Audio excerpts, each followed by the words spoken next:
নমস্কার বন্ধুরা, সবাই কেমন আছো? সবার গরমের ছুটি শেষ হয়ে আবার স্কুল খুলে গেছে। তো এই ভিডিওটার থাম্বনেল দেখে তোমরা বুঝতেই পারছো আজকে কি ভিডিও। গরমের জন্য আমাদের স্কুল ছুটি থাকে এবং পরীক্ষায় ঠিক পরেই এই গরমের ছুটি থেকে বা সামার সিজন থেকে কোশ্চেন আসে যে এই সম্পর্কে 3 লাইন বা বড়দের অনেক বেশি লিখতে হয়। তো আমি ছোটদের জন্য 3 লাইন নিয়ে চলে এসেছি। তো ভিডিওটি শেষ পর্যন্ত দেখার অনুরোধ রইল।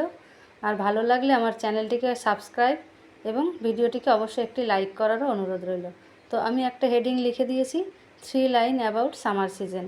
তো গরমের ছুটিতে বাড়িতে থাকার সময় আমরা যা কিছু করি, যা কিছু খেলতে ভালোবাসি, খেতে ভালোবাসি, বা এই গরমের সময় কি কি ফল হয় সেগুলোই এখানে লিখতে হবে। তো আমি সবার প্রথমে লিখেছি যে পয়েন্টটা, সেটা হলো summer is a very hot season. তো গরমের এইটাই বাচ্চাদের সবথেকে ছোট, যে গরমের সময় খুবই গরম পড়ে, তার জন্য এটা তো লিখতেই হবে। এবার 2 নম্বর দেখো কি লিখেছি। আর গরমের সময় কি সূর্যের দিকে আমরা তাকাতে পারি না, খুবই চকচক করে, বাইরে বেরোলেই একদম মানে আমাদের চশমা বা ছাতা নিয়ে বেরোতে হয়। তো তার জন্য আমি এই পয়েন্টটা লিখেছি। তোমরা কীভাবে কাটালে গরমের ছুটি, তোমরা সেগুলোও লিখতে পারো। সামার সিজন কীভাবে কী হয়, বৃষ্টি হয়, তো আম হয় অনেক, আমরা সামারতে অনেক জায়গায় বেড়াতে যাই, শীতের যেখানে শীত থাকে আমাদের, তো আমরা সেখানে বেড়াতে যাই, এগুলোও তোমরা লিখতে পারো। তো আমি একদম ছোটদের জন্য লিখেছি, ক্লাস 1 এবং 2 এর বাচ্চাদের জন্য। তো তাদের এই 3টে লাইন হলে হয়ে যাবে। এবার দেখো, এটা লিখেছি, the sun shines brightly in the sky. তো সূর্য খুবই চকচক করে।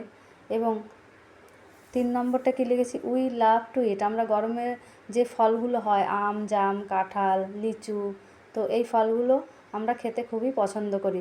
তো ফলের রাজা আম, তো তার জন্যে আমি এখানে আমের নামটাই লিখেছি। তোমরা তোমাদের প্রিয় ফল নামটাও লিখতে পারো। তো ভিডিওটি শেষ পর্যন্ত কারা কারা দেখলে তাদেরকে অবশ্যই ধন্যবাদ, এবং ভালো লাগলে আমার চ্যানেলটিকে সাবস্ক্রাইব এবং এই ভিডিওটিকে একটা লাইক করার অনুরোধ রইল। এর পরের ভিডিওতে আমি এই জিনিসটাই বা সামার সিজনটাই আমি গ্রীষ্ম ঋতু সম্পর্কে এটা বাংলাতে নিয়ে আসবো। ততক্ষণে টাটা, বাই বাই।